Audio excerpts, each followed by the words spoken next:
After a life-threatening battle with alcohol in the 1980s, Paul Henderson developed a deep interest in the workings of the human mind. Subsequently, he qualified as a clinical hypnotherapist and psychodynamic counselor before embarking on a bachelor's degree and specializing in child development and social psychology. Dedicated to promoting diversity and flexibility in the field of applied therapy, Paul recently founded the United Kingdom Association of Integrative Therapy and its associated training school, the United Kingdom Academy of Integrative Therapy. In addition to teaching psychology, Paul has written a book, From Alcoholic to Alchemist. It's written for individuals struggling with alcohol problems and seeking answers. It combines ancient wisdom, thought-provoking philosophy, and practical psychology in a way that educates and inspires and encourages, enlightens, empowers, and evokes an incredible shift in thinking. Paul joins us on this edition of Arts Alive Books to tell us more.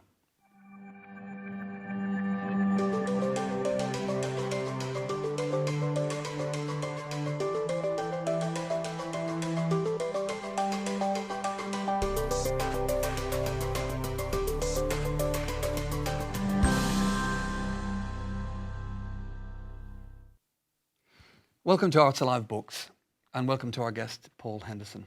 Thanks, Jerry.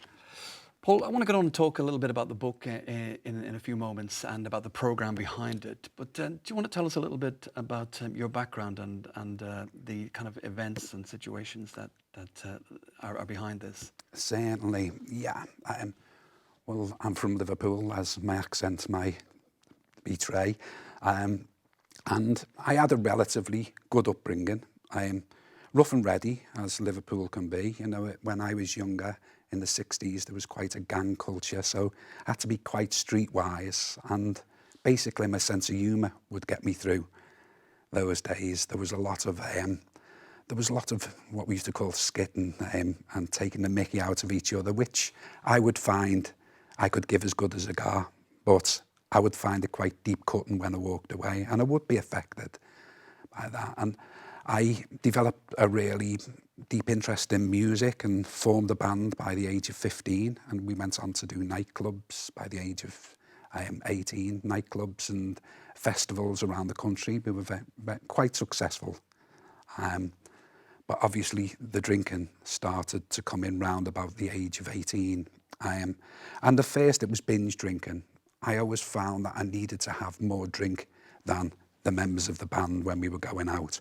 So I would start before them. I would get a bottle, maybe a quarter bottle of vodka, drink that and go out. And at that time, I just thought alcohol put the edge on life. It made me feel uninhibited, give me that carefree attitude.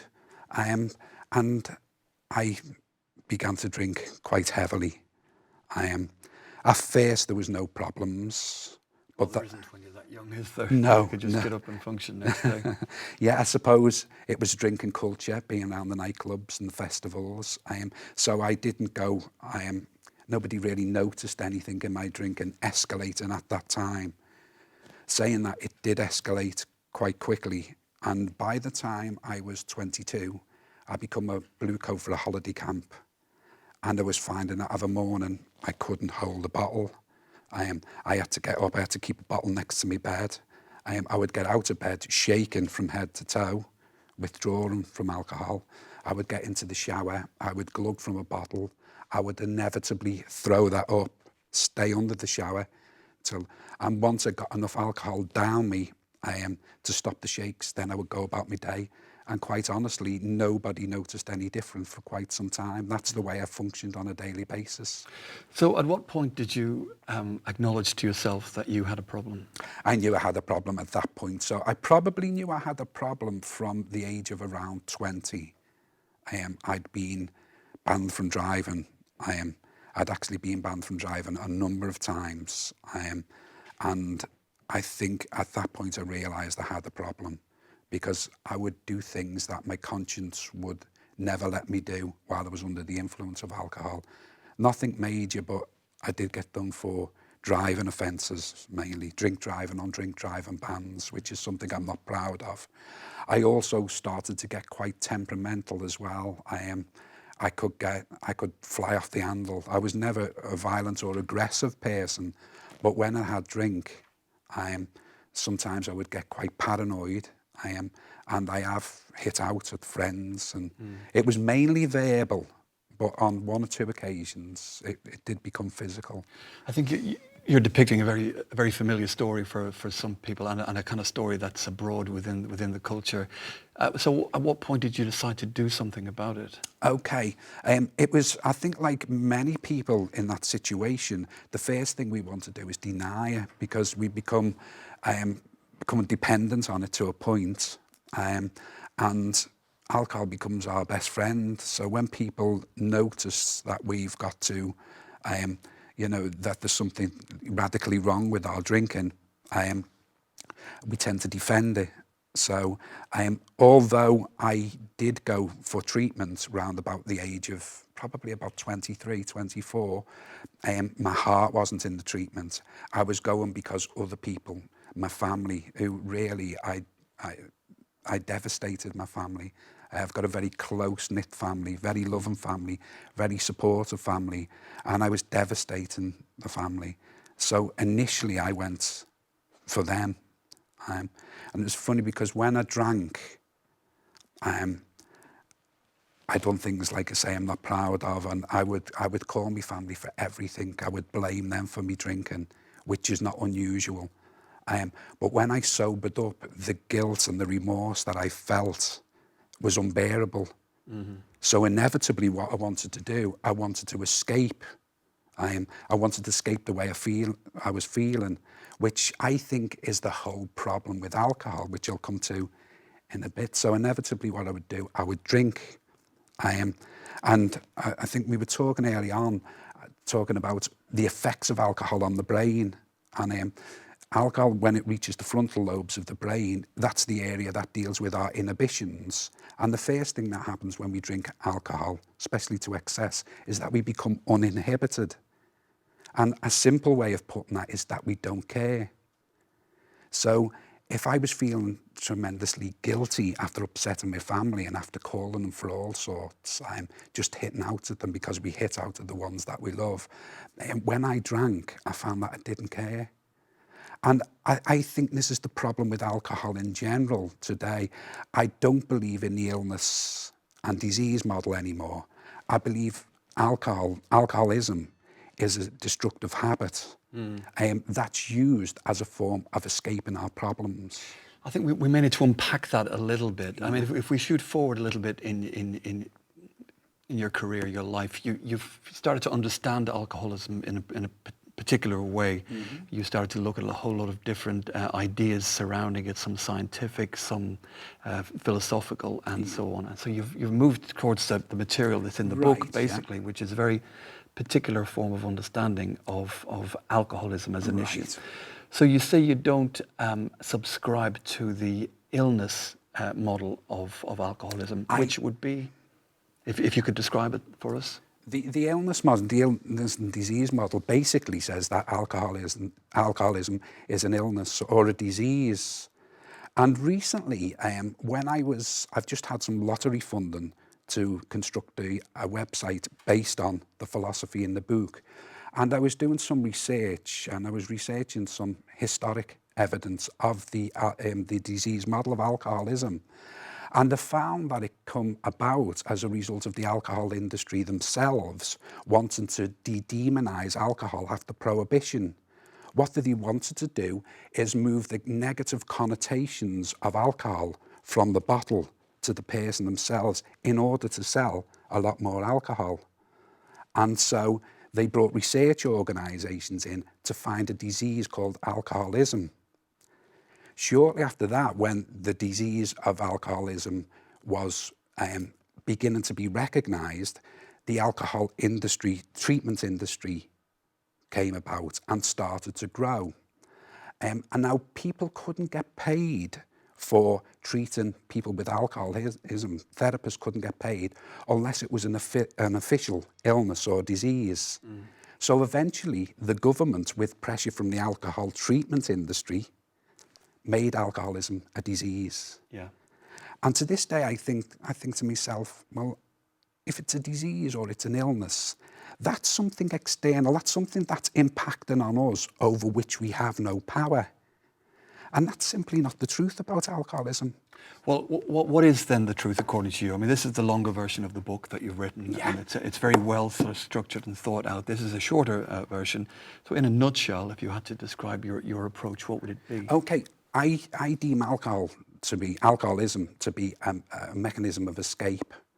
For the reasons I was saying before, basically when we drink, if we've got a problem, this is the seductive, how seductive alcohol can be. If we've got a problem and we drink and alcohol hits the frontal lobes of our brain, then we begin to feel uninhibited. We don't care. Alcohol also impairs our memory.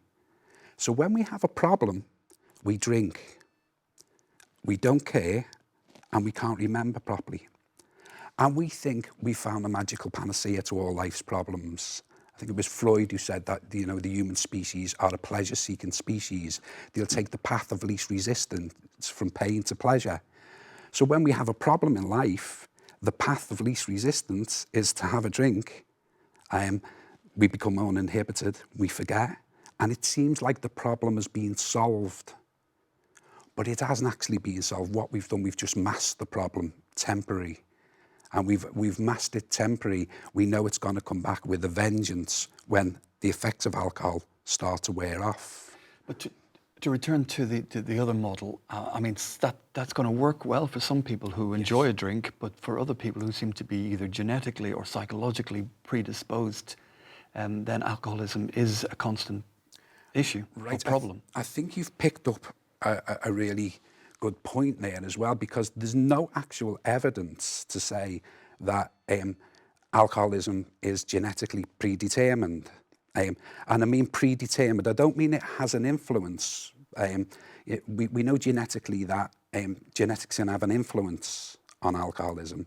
Genetic heritage can have an influence, but it doesn't predetermine alcoholism. And it's a point I make very clear in the book. So therefore, there's still no foundation really to the disease or illness model. And I did research all of these as thoroughly as possible to see if there was any concrete evidence. And to this day, I haven't come up with anything at all. Well, it's an endlessly fascinating topic, and I think, it's especially interesting because we're talking about one of the most powerful and insidious drugs that any of us can ever be exposed to. Which can also be fun for some people. Paul, thanks very much for joining us. And stay with us for part 2 when we'll be meeting Jennifer Smedley, founder of Liverpool's independent publishing company, Planta Press.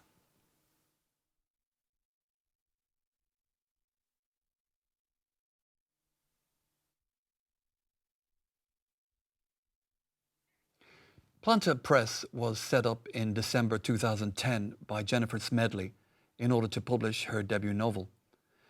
Wanting to give new authors a chance to be published, she has slowly been growing the company into a true independent commercial house. We visited Jennifer in her offices in Liverpool to learn more. My name's Jennifer Smedley. I run Planta Press, which is an independent commercial publishing company that's set up in Liverpool. And I'm based in Liverpool, in the centre of town.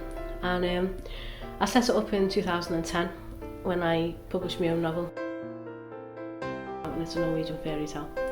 I started writing it in 2002 and then shelved it for ages, and then went looking for an illustrator. Decided I needed to do something with it. I had a couple of Facebook pages at the time, around 2009ish, and I'd started off with an idea for a candle company called Planta Candle, which is like fair trade, that kind of thing, that was born of, the name sort of evolved. It came from my friend's plant pot that was sat on top of her TV. I was sat there trying to think of a name for my candle company. This was back in 2008, right? And I sat there and said, well, you plant candles and holders, don't you? And my friend looked at me like I was nuts. And I said, Planta Candle. So that was where that idea, the name came from. The candle company, that idea that I had about 6 people on the page or something ridiculous like that on the Facebook page. I started to make jewellery after that. which is like, this is one of my creations there. It's called Tutti Frutti. I made it a few years ago. I still love to wear it. It's crystals and sterling silver gemstones. And that became Plant a Gemstone because you plant gemstones in jewellery, right? So that's where the idea came from. By the time a friend suggested I set up a Facebook page in 2009, February 2009, for Snowfell, my book, I'd written like 12 chapters since 2002. It just sat there. So I put it up and decided to give it a go, see what happened. Anyway, there's 3 pages: Plant a Candle, Plant a Gemstone and Snowfell. Plant a Candle had like 6 people on it, ridiculous. Plant a Gemstone had about 30 people on it. After about a year, the Snowfell had about 120 people on it. So I was like, well, I think I know what direction I'm going in. So that's how Plant a Press came about, because it started off with my friend's little plant pot on top of a telly. So that's where the name came from, and that's where Snowfell started up. I tried to maybe bring out an ebook for December 2010 for it, maybe. Went looking for an illustrator on Facebook, found the amazing Jennifer Llewellyn, she was brilliant. And then we ended up trying to get the book out then for December 2010, which we did. We managed to pull it off. I wrote the rest of it, and we did it then. Since then, I've published other people as well. So I found myself sort of like being approached by other people with their book, and because I set up Plant a Press as a proper publishing company so that we could be taken seriously by the industry with Snowfell. I'm still writing myself. I'm still working on my own stuff, but I've kind of like not done enough of my own stuff since I started. So anyway, so I've published other people since, bit by bit. I went back to university between 2011 and 2013 to finish my English degree, so I didn't publish many books during that period. That meant that my English and creative writing degree was wrapped up then, so I got that finished. And then since then I published a few more, published about 6, so in total I published about 8 to 10 books, including other people's as well as my own one. Like, Snowfell is currently getting prepared for its 3rd edition, because I want to like tighten up the writing and fix it all and update it a bit, and so that's what I want to do for this year. That's my goal for this year.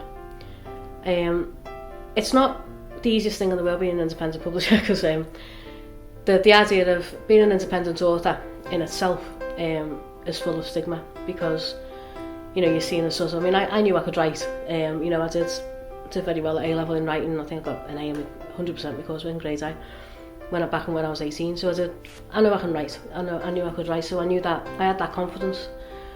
But it took me years to actually do anything with it. It took me till my early 30s. I'm 36 now. I was 31 when I set Plant a Press up, and there's a lot of stigma around being an independent author in the industry, and people think that, and it's true. There are some books out there that are kind of like questionable, but then there's a lot of good stuff out there from independent authors as well. So that's why I set up a publishing company to do my book, because I thought, well, we'll get taken more seriously by the bookshops, and it actually went well at first, because the likes of Waterstones and W. Smith and that were carrying them, which is good. Getting them in there physically was a bit harder sometimes. It could be a bit harder, but the local Waterstones actually really good in L1. Since 2000, we did some great signings throughout 2012 in Waterstones. Since the new CEO took over in Waterstones, though, we've had some problems like trying to get in there physically, because they changed the policy, because a lot of independent authors were like approaching the public, and they reckon that's the reason that they gave. So they wanted to basically make it a lot more formalised, and at one time you could just go and arrange it with them, and if you're a publisher or if you were an author that they knew. So the last couple of years it's been a bit more difficult to get into Waterstones to do signings for that reason. So we've had to try and be a bit creative about like where we sell the books, So News from Nowhere are fantastic in Liverpool, so we've got like some titles in there. I recently did Comic Con. Went to, I might sound mad, bookstore Comic Con, but we got the cost of the store back, and I met some great people, Met a guy called Jason, who runs Indie Books Be Seen over here. We're trying to get a little local group going. There's an American one as well, he's sort of like almost parallel to me, but like he's promoting authors, so I'm publishing people as well as my own book, and he's promoting people as well as his own book. So that's like, we're sort of like trying to join forces at the minute to market, so that's the plan for this year. I want to try and develop a bigger marketing strategy for Plant a Press. I've got the new website up this year. I designed a new logo, a new brand it does, as well as all of that. And yeah, so this year is basically about developing more marketing strategies, getting them in place, getting more active on social media. I have been, but I want to do more on that. Writing my own stuff. I'm doing a couple of things at the minute. I've got a couple of projects in the pipeline that I'm hoping to have done by the end of the year. and join forces with other people as well, like this local group, to try and get promotion and more. So by the end of this year, I'm taking a break from publishing other people for this year. By the end of this year, I hope to have more marketing strategies in place. I've done a couple more events, to do loads more with Jason and co. And just keep going, really, just keep it. Develop the website, get more subscribers for the website, get people on the mailing list. I want to try and develop one of them as well. So lots of plans going forward. I would love to be a fully fledged commercial company one day, with fully fledged independent, because I don't charge for the books. I'm not a vanity press or anything like that. But I would like to have a proper independent company where, with a full-on department. Because at the moment I'm doing everything. I'm a one-woman band at the moment, which gets a bit stressful because I'm dragged in every direction, finance director, legal director, marketing director, production, art director, the lot, right? So I oversee all the books. I edit in-house as well. I edit the books in-house, the text-based books. I oversee the picture books as well. The picture books haven't got a lot of text in them, so I can kind of look over them quite quickly, and then I'll leave it to our amazing artists. Usually Moana Marquez is the picture book artist. She's fantastic, watercolour. We've got another one, Gemma Davis, she's come on board as well. And we've got David Thomas, who's fantastic as well. He does a lot of the text-based books. These are some of the books that we've published so far. They've been illustrated by Moana Marquez, she's a watercolour artist. This is by Stuart Green. This was for BBC Children in Need. He wanted the royalties to go to that, so most of the royalties from this go to that, 50% of the net royalties. So what's a little girl who's terminally ill. This is Diary of a Shapeshifter by Kevin McCann, and it's poetry, fantastic poetry. And again, Moana's painted that one as well. She does watercolour painting, she's fab. So they're two children's books that we've done. Moana also did the cover for Karen Johnson's Out of the Corner. This one was done by David Thomas. David Thomas did the artwork for this. This is labelled by Alex Fredrickson, she's in Austria. It was on, it's about a first-hand account from a psychiatric nurse working on mental health wards before the kid in the community came in. So it's set in the 80s and 90s, first person. Fascinating book. Very, very good. Laurie Llewellyn on the cover there, I took that photo of it. And then this is by Bess Cunningham, OCD and me. Bess is from New York.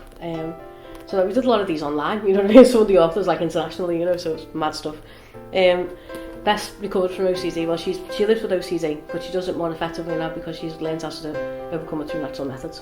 And we've got an endorsement from Jeffrey Schwartz, who's a very eminent OCD doctor, on there as well. He's written a synopsis for us. But this is a really good book if you suffer from OCD, because Bess has interviewed loads of people and lots of natural methods there. So yeah, so that's some of the books that we've done so far. Hoping to do some more in the future. And I would like to see my third edition of Snowfell out by the end of this year, because I've been meaning to do it for ages, because I've been working on so many other people's. And then other things I'm planning a prequel as well. So I've got loads in my head that I'm doing. Planter Press basically started as a fairy tale, quite literally, with Snowfell, because it's a Norwegian fairy tale. So the hope is that it'll end like one. Maybe happy ever after, I don't know. So we're on Facebook, and we've got a website, and we're on Twitter, so come and find us. If you have any comments or suggestions for the show, please do contact us at artsalivebooks@baytvliverpool.com, and we look forward to hearing from you. See you on the next edition of Arts Alive Books. Good night.